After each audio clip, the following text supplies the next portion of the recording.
अस्सलाम वालेकुम, welcome to solve with Naeem. मैं हूं आपका मेंटोर नईम अंजुम। आज की क्लास के अंदर हम डिस्कस करने जा रहे हैं क्लास 9th की एक्सरसाइज 1.3 के कुछ रिमेनिंग क्वेश्चन। जैसे कि हमने रिसेंटली क्वेश्चन नंबर 5 तक उसको कंप्लीट कर लिया है और हमारे पास टोटल 3 क्वेश्चन बाकी बचते हैं। क्वेश्चन नंबर 6, क्वेश्चन नंबर 7 और क्वेश्चन नंबर 8। क्वेश्चन नंबर 8 के कुछ पार्ट्स हैं वो हम डिस्कस करेंगे। और चलिए आज की क्लास करते हैं और शुरू करते हैं बिना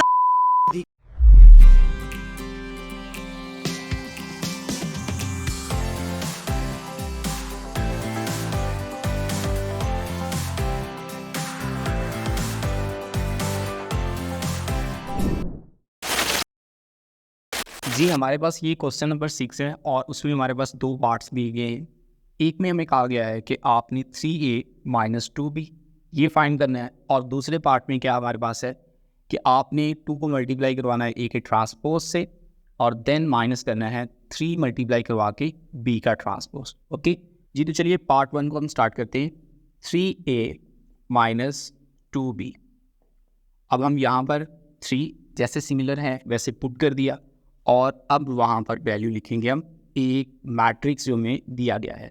ए मैट्रिक्स के एलिमेंट है 1, -2, 3 एंड 4, देन -2, और हमारे पास बी मैट्रिक्स है उसकी वैल्यूज पुट कर देंगे 0, 7, -3 एंड 8 सिमिलर। अभी हमें क्या करना है, हमने जस्ट 3 को मल्टीप्लाई करवाएंगे पूरे मैट्रिक्स से और 2 को मल्टीप्लाई करवाएंगे और देन जो भी आंसर आएगा उनको हमने क्या कर देना है, सबट्रैक्ट कर देना है। 3 को मल्टीप्लाई करवाने से हमारे पास क्या आंसर बनेगा, 3 1s are 3, 3 2s are 6, ये हमारे पास माइनस का साइन आ जाएगा।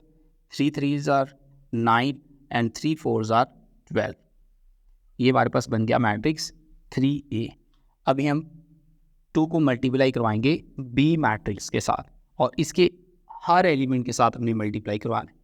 2 को 0 के साथ मल्टीप्लाई करवाएंगे 0, 2 को 7 के साथ ये 14 बनेगा, 2 को 3 के साथ मल्टीप्लाई करवाएंगे। आप देखिए यहाँ पर हमने माइनस को मल्टीप्लाई नहीं करवाना, ठीक है, ये बात ज़हन में रही।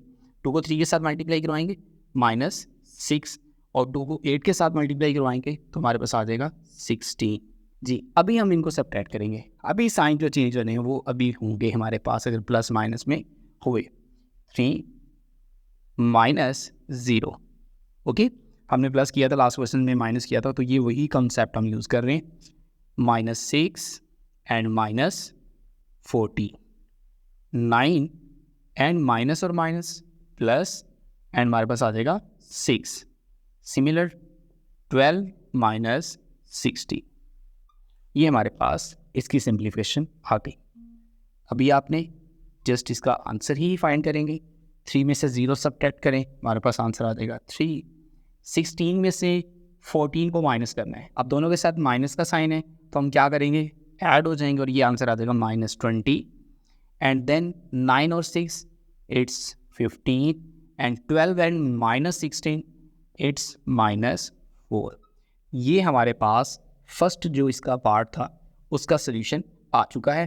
अभी हम इसी तरह से सिमिलर इसी पैटर्न को फॉलो करते हुए सेकंड पार्ट को भी करते हैं। तो चलिए देखते हैं इसका सोल्यूशन क्या आएगा। हमारे पास वैल्यू होनी चाहिए ट्रांसपोज में, तो सबसे पहले हम इसका ट्रांसपोज फाइंड करते हैं। तो ए का ट्रांसपोज हम लिख लें, ये देखें हमारे पास ये रो है, हमने इसको कॉलम बना देंगे 1 -2 और ये हमारे पास एक रो है और हम इसको इस तरह से कॉलम की फॉर्म में चेंज कर देंगे। सिमिलर बी का ट्रांसपोज भी आप फाइंड कर लें, हमारे पास ये रो है और इसको हम चेंज करेंगे कॉलम की फॉर्म में 0 एंड 7 और इसी तरह से -3 एंड 8। हमने क्या पढ़ा था कि हमारे पास जो नंबर ऑफ रोज होंगे या उनको नंबर ऑफ कॉलम में चेंज कर दें, जो नंबर ऑफ कॉलम है या फिर उनको नंबर ऑफ रोज में चेंज कर दिया जाएगा। जी, अभी हमारे पास क्या पैटर्न है, हमारे पास साइन है 2a ट्रांसपोज -3b ट्रांसपोज। तो यहाँ आपको समझ आ गई होगी कि हमने क्या करना है, हम पहले सिंपल 2 लिखेंगे और फिर ए का जो ट्रांसपोज हमने लिया उसकी वैल्यू को सिंपल पुट करेंगे, देन 2 के साथ मल्टीप्लाई करवाने। ए की वैल्यू है हमारे पास 1, 3, -2 एंड 4। नेक्स्ट हमारे पास है माइनस एंड 3 और हमारे पास बी का ट्रांसपोज आएगा जो कि है हमारे पास 0, -3, 7 एंड 8। ये वैल्यूज़ आ गई हमारे पास बी के ट्रांसपोज की। अब यहाँ 2 को मल्टीप्लाई करवाएं ईच एलिमेंट के साथ। 2 1s are 2, 2 3s are 6, 2 2s are 4, but ये माइनस की वजह से साथ में माइनस का साइन आया, and 2 4s are 8। Okay, next 3 को मल्टीप्लाई करवाया जाएगा हर एलिमेंट के साथ। 3 0s are 0, 3 3s are 9। ये हमारे पास माइनस का साइन सिमिलर इसके साथ ही रहेगा। 3 7s are 21 और 3 8s are 24। अब हम इसकी सब्ट्रैक्शन करते हैं जी। हमारे पास आ जाएगा 2 - 0, 2 - 0, 6 माइनस और माइनस प्लस हो जाएंगे, और ये आ जाएगा 6 + 9, yes, -4 and -21, 8 minus and plus minus, और ये हमारे पास आ जाएगा 24 जी। क्या इसका सोल्यूशन बनेगा जी, बताइए सोच के जी। 2 में से 0 सब्ट्रैक्ट किया, answer will be 2, 6 and 9, answer will be 15, -21 and -4, minus minus plus हो जाएंगे, और आंसर के साथ जो साइन है वो माइनस का ही आएगा, क्योंकि जो भी बड़ी वैल्यू होगी उसके साथ जो साइन है वही हम सैम्पल यूज़ करेंगे। हमारे पास 8 -24 -16, तो ये हमारे पास इसका सोल्यूशन आ चुका है। क्वेश्चन नंबर 6 के में हमारे पास 2 पार्ट्स थे, हमने दोनों को 1 बाय 1 सिंप्लीफाई किया है। सिंप्लीफाई कैसे किया है कि जो हमारे पास पैटर्न दिया गया था हमने उसी पैटर्न में क्वेश्चन को लिखा है। क्वेश्चन को लिखने के बाद हमारे पास जो कांस्टेंट नंबर थे उसको हमने मल्टीप्लाई करवाया मैट्रिक्स के साथ। मल्टीप्लाई करवाने के बाद हमने उसको सब्ट्रैक्ट किया, एंड दैट्स इट। अब हम करते हैं क्वेश्चन नंबर 7 स्टार्ट जी। क्वेश्चन नंबर 7 मैंने यहाँ पे लिखा है, और हमने फाइंड क्या करना है, ए और बी 2 कांस्टेंट है, उनकी वैल्यू हमने फाइंड करना है। कंडीशन क्या है हमें गिवन, कंडीशन ये है कि हमारे पास ये दोनों साइड आपस में क्या है, इक्वल हैं, और अगर इक्वल होंगे तो ईच मैट्रिक्स का ईच एलिमेंट्स क्या होगा, सेम होगा, यानी कि उसकी वैल्यू सेम आने वाली है। तो हम पहले एक साइड को सिंप्लीफाई करते हैं, देन दूसरी साइड में जो एलिमेंट लिखे हैं उनके इक्वल करेंगे। और आपको याद आया होगा कि हमने इसी तरह का सेम पैटर्न पे क्वेश्चन सॉल्व किया था, एक्सरसाइज 1.1 का क्वेश्चन नंबर 3, जिसमें हमने इक्वल मैट्रिक्स का कंसेप्ट यूज़ करते हुए क्वेश्चन में 4 अननोन की वैल्यू फाइंड की थी। बट यहाँ पर हमारे पास 2 अननोन हैं, बट डिफ़िकल्टी ये है कि अब हमने इस मैट्रिक्स को पहले सिंप्लीफाई करके एक सिंगल मैट्रिक्स में चेंज करना है। तो चलिए देखते हैं इसको क्या होगा। देखिए हमारे पास ये जो पैटर्न है इसमें सिमिलर लास्ट क्वेश्चन की तरह एक कांस्टेंट मल्टीप्लाई होगा, तो इसको मल्टीप्लाई कर देते हैं जी। हमारे पास क्या आंसर आएगा जी मल्टीप्लाई करने के बाद, देखें 2 2s are 4, 2 4s are 8, and 2 3s are -6, and 2a are 2a। ये हमारे पास जैसे कांस्टेंट है वैसे ही हमने लिख दिया, सिंपल। प्लस 3 को मल्टीप्लाई करवा दें, क्या आंसर आएगा जी, 3 1s are 3, एंड यहाँ पर 3b आ जाएगा, 8 3s are 24, and 8 and 3 4s are -12। ये तो हमारे पास सिंप्लीफिकेशन हुई। इक्वल जी, हमारे पास इक्वल मैट्रिक्स में है 7 10 18 एंड 1 जी। अब हमने क्या करना है, इस साइड को ऐड कर लेते हैं जी। ऐड करने से क्या सोल्यूशन हमारे पास है, 4 + 3, 4 + 3, 8 + 3b, 8 + 3b, -6 + 24, okay, and 2a plus minus minus, and आ जाएगा हमारे पास 12 इज इक्वल टू जी। तो यहाँ सेम वही मैट्रिक्स 18 1। ओके, अब क्या करेंगे, इसको फर्दर सिंप्लीफाई करते। सिंप्लीफाई करने से क्या हो जाएगा, ये हमारे पास आंसर आ जाएगा जी 7। इसका आंसर हमारे पास 8 + 3b यही रहेगा। क्यों, क्योंकि इधर हमारे पास एक कांस्टेंट है, अननोन है, हमें नहीं आइडिया, तो इसलिए हमको ऐड नहीं कर सकते। ये हमारे पास आ जाएगा जी 24, एंड -6 प्लस माइनस करेंगे तो हमारे पास आंसर आ जाएगा 18, बट प्लस क्या, क्योंकि बड़ी वैल्यू के साथ प्लस का साइन है। यहाँ पर 2a -12 सिमिलर, ये भी वैसे ही लिखा जाएगा, क्योंकि हमने अननोन है उसको ऐड नहीं कर सकते। 7 10 18 एंड 1 जी। अब हमने इक्वल मैट्रिक्स में क्या पढ़ा था, इक्वल मैट्रिक्स हमने ये पढ़ा था कि ये जो एलिमेंट हैं ये सिमिलर होने चाहिए। देखिए यहाँ 7 है, यहाँ पर भी 7 है, ओके, ये 18 और ये भी 18, लेकिन यहाँ पर अननोन है। अगर वो हमें पता हो तो वो एलिमेंट्स की अगर वैल्यू फाइंड की जाए तो हमारे पास यही बनेंगे। तो हम अब कॉन्सेप्ट यूज़ करेंगे इक्वल मैट्रिक्स का। तो उसके लिए हमारे पास दो इक्वेशंस बनेंगी। एक हमारे पास इक्वेशन आ जाएगी 8 + 3b = 10। देखें हमारे पास ये वाला एलिमेंट इसके इक्वल, ओके, और ये वाला जो एलिमेंट है ये इस 1 के इक्वल आ रहा है। तो हमारे पास सेकंड इक्वेशन है 2a - 12 = 1।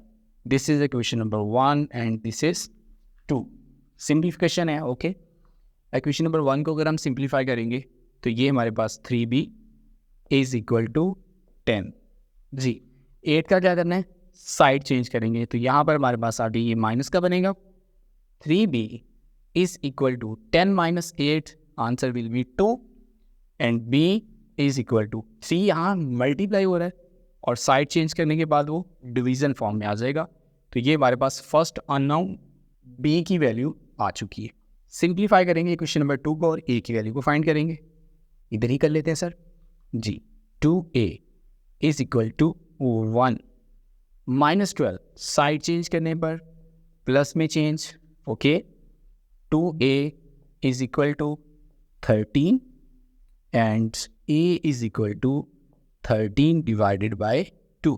ये मल्टीप्लाई, इधर आके डिवाइड 1 में ऐड किया था, सो देन हमारे पास 13 आ गया था। तो जी ये हमारे पास इसका आंसर आ चुका है। ये हमारे पास क्वेश्चन नंबर 7 था। अब हम स्टार्ट करते हैं क्वेश्चन नंबर 8 को। क्वेश्चन नंबर 8 का पार्ट 1 डिस्कस करने लगे हैं। यहाँ पर हमारे पास दो साइड्स दी गई हैं और दोनों साइड को हमने प्रूव करना है कि left hand side right hand side के इक्वल हैं या नहीं है। तो चलिए हम सबसे पहले करते हैं स्टार्ट जी। यहाँ पर हम लेते हैं इसकी left hand side. Left hand side में हमें क्या कहा गया है कि आपने ए और बी दो मैट्रिक्स दोनों को ऐड करें, देन उनका ट्रांसपोज लें। तो आप इसको इस फॉर्म में लिखते हैं जी, ए बी और ट्रांसपोज जी। हमारे पास ए मैट्रिक्स 1 2 0 एंड 1, ये हमारे पास ए मैट्रिक्स हो गया, प्लस बी। नेक्स्ट हमारे पास बी मैट्रिक्स है 1 1 2 एंड 0, इसको भी हमने ऐड किया। हमने इनका और ट्रांसपोज लेना है, सो मैंने यहाँ इस फॉर्म में इसको लिख दिया। अब नेक्स्ट स्टेप में हम क्या करेंगे, डायरेक्ट इसको ऐड कर देते हैं। 1 को 1 में ऐड करेंगे, आंसर आ जाएगा 2। 2 को 1 में ऐड करेंगे, आंसर आ जाएगा 3। 0 को 2 में ऐड करेंगे, आंसर आएगा 2 एंड 1 को 0 में ऐड करेंगे तो आंसर आ जाएगा 1। तो ये हमारे पास दोनों को ऐड करके इसका आंसर आ जाएगा a + b का। और ट्रांसपोज फाइंड करना है, सो चलिए इसका ट्रांसपोज भी फाइंड करते हैं। इसका ट्रांसपोज ले लेंगे, नंबर ऑफ रो को नंबर ऑफ कॉलम में इंटरचेंज करेंगे। तो मेरे पास 2 एंड 3, हमने रो को कॉलम में चेंज कर दिया और यहाँ हमारे पास 2 एंड 1। तो ये हमारे पास आंसर आ गया लेफ्ट हैंड साइड का। लेफ्ट हैंड साइड क्या थी, ए और बी दोनों को ऐड किया एंड देन उसका ट्रांसपोज लिया। Now we calculate right hand side. और राइट हैंड साइड में क्या डिमांड है हमारे पास, A transpose and B transpose, इनको ऐड करेंगे। तो फर्स्टली हम दोनों का ट्रांसपोज फाइंड कर लेते हैं, ठीक है। तो हमारे पास ये इसकी राइट हैंड साइड है।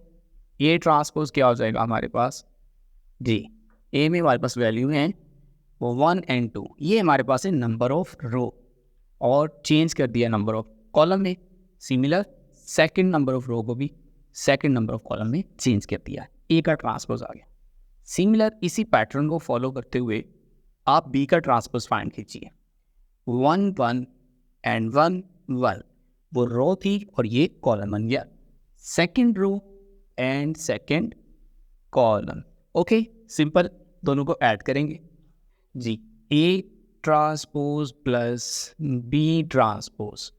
तो फर्स्ट हमारे पास वैल्यू है ए ट्रांसपोज की, तो वैल्यू पुट करें 1 0 2 एंड 1।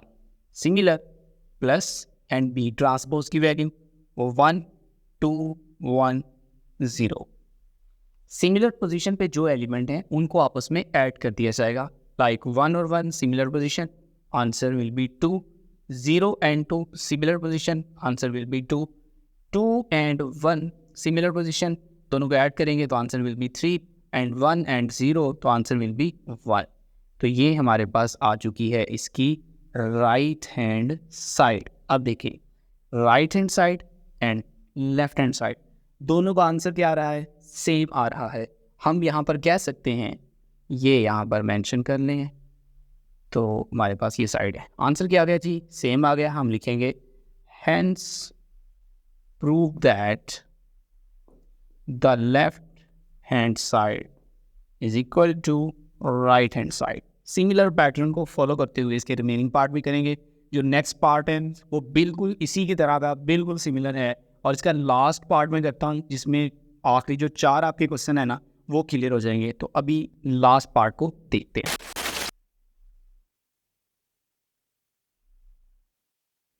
जी तो ये है हमारे पास इसका पार्ट 6, जिसमें भी क्या कहा गया है कि आपने इसकी वैल्यू फाइंड करनी है और देन आपने प्रूव करना है क्या ये स्टेटमेंट ट्रू है या फॉल्स है। लाइक इसका जो आपके पास आंसर आएगा क्या वो स्क्यू सिमेट्रिक मैट्रिक्स होगा या नहीं होगा। तो चलिए सबसे पहले इसका आंसर फाइंड करते हैं कि ये हमारे पास किसके इक्वल आता है जी। तो B माइनस बी ट्रांसपोज। तो यहाँ हमारे पास किस चीज़ की नीड है? B के ट्रांसपोज की। ठीक है, B तो हमारे पास है, तो सबसे पहले B का ट्रांसपोज ही फाइंड कर ले जी। हमारे पास B एलिमेंट है 1 and 1, तो ये हमारे पास नंबर ऑफ रो को नंबर ऑफ कॉलम में चेंज किया and number of row number of column बना दिया गया जी। ये B का ट्रांसपोज आ गया। अब B में से B का ट्रांसपोज को क्या करेंगे? माइनस करेंगे जी। तो ये लिखते हैं जी B माइनस बी ट्रांसपोज। इनको सिंपल सब्ट्रैक्ट करवाते हैं जी। B की वैल्यू क्या है हमारे पास? 1 1 2 एंड 0। ओके, माइनस आ गया जी। Next B transpose 1 2 1 and 0। अब क्या करेंगे? सिमिलर पोजीशन पे जो एलिमेंट्स हैं 1 minus 1 answer will be 0, 1 minus 2 answer will be minus 1 and 2 minus 1 answer will be 1 and 0 minus 0 answer will be 0। तो ये हमारे पास वैल्यू आ गई B माइनस बी ट्रांसपोज की। अब हम वेरीफाई करेंगे क्या ये एक स्क्यू सिमेट्रिक मैट्रिक्स है या नहीं है। तो ज़रा रिमाइंड करें, थोड़ा सा रिकॉल करें। लास्ट टाइम हमने स्क्यू सिमेट्रिक मैट्रिक्स को डिस्कस किया था। मैंने आई टैग के साथ उसका लिंक ज्वाइन कर दिया है, आप वहाँ पर जाके देख सकते हैं वो वीडियो। स्क्यू सिमेट्रिक मैट्रिक्स क्या होता है शॉर्टली से अगर मैं आपको यहाँ पर एक्सप्लेन कर देता हूँ कि हमारे पास कोई ऐसा मैट्रिक्स जिसका हम ट्रांसपोज लें और वो उस मैट्रिक्स के इक्वल ना आए बल्कि वो अपने पेरेंट मैट्रिक्स के नेगेटिव के इक्वल आ जाए, तो हम उसको क्या बोलेंगे? Skew symmetric matrix. तो आइए प्रैक्टिकल करके चेक करते हैं। अब देखें हमारे पास ये जो B माइनस बी का ट्रांसपोज है, आप इसका ले लीजिए ट्रांसपोज। देखते हैं जी आंसर क्या आता है जी। 0 and minus 1 0 and minus 1 1 and 0 1 and 0। ये सर मैंने लिया इसका ट्रांसपोज। ओके, अब ये देखना है कि इसका ट्रांसपोज लें तो क्या ये अपने पेरेंट्स के इक्वल आ रहा है? नहीं आ रहा। अब इसी मैट्रिक्स का मैं नेगेटिव मैट्रिक्स भी लूँगा। तो अब हम लेते हैं जी minus into B minus B transpose. तो इसका अगर नेगेटिव मैट्रिक्स हम लें तो क्या आंसर आएगा जी? हमने पूरे एलिमेंट को पूरे मैट्रिक्स को नेगेटिव से मल्टीप्लाई करेंगे। 0 तो 0 ही रहेगा। ये हमारे पास 1 है माइनस का, तो ये प्लस में चेंज, ये प्लस में है तो ये माइनस में चेंज, और ये 0 का 0 ही रहा। अब देखिए ये जो ट्रांसपोज हमने लिया था ये अपने ओरिजिनल मैट्रिक्स के इक्वल नहीं आ रहा, बल्कि अगर उसी मैट्रिक्स का आप नेगेटिव मैट्रिक्स लो तो ये उसके इक्वल आ रहा है। इसका क्या मतलब है कि ये जो मैट्रिक्स है ये स्क्यू सिमेट्रिक मैट्रिक्स है। तो हम यहाँ पर लिख देंगे जी ये हमारे पास क्वेश्चन जो है वो प्रूव्ड हो चुका है। क्वेश्चन नंबर 8 का पार्ट 1 और लास्ट पार्ट मैंने आपको करवा दिया है। बाकी इसी पैटर्न के ऊपर क्वेश्चन है, वो आपने इटसेल्फ ट्राई करना है। और अगर आपको कहीं पर भी कोई समझ नहीं आती, कोई भी कन्फ्यूजन है सिंगल, तो आप कमेंट के अंदर क्वेश्चन पूछ सकते हैं। मिलते हैं नेक्स्ट क्लास में जिसमें हम एक्सरसाइज 1.4 को स्टार्ट करने जा रहे हैं। तब तक अपना ख्याल रखिएगा। Stay motivated and keep learning.